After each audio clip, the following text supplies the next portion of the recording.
Le rapport de la Chambre régionale des comptes dont on parle est daté de 2024 et si on lit ce rapport, on voit qu'il étudiait les années 2018 et suivantes de l'exercice du musée d'art et d'industrie.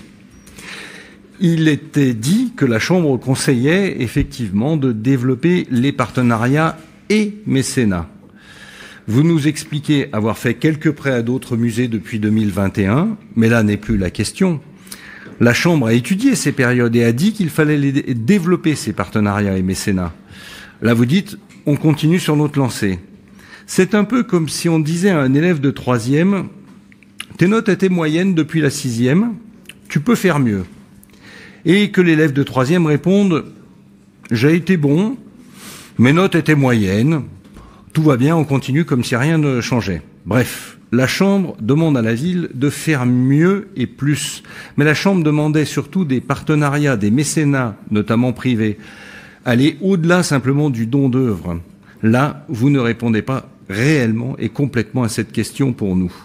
La Chambre régionale des comptes demandait donc aussi, vous l'avez dit, de mettre en place une comptabilité analytique pour identifier les coûts du musée d'art et d'industrie et au sein du pôle muséal.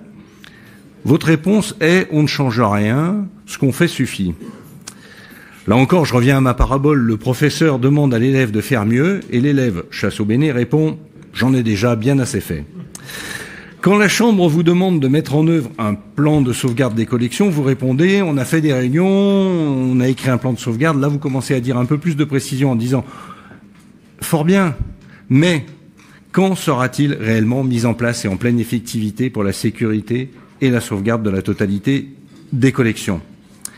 Pour nous, vous avez compris, il reste encore beaucoup à faire pour avoir nos musées patrimoniaux mieux soutenus par l'extérieur, mieux intégrés à la vie culturelle. Nous estimons qu'il reste encore beaucoup à faire et que les réponses sont encore trop floues, même si elles peuvent ressembler à un monologue de justification d'un élève faisant juste le minimum pour rester dans son cursus.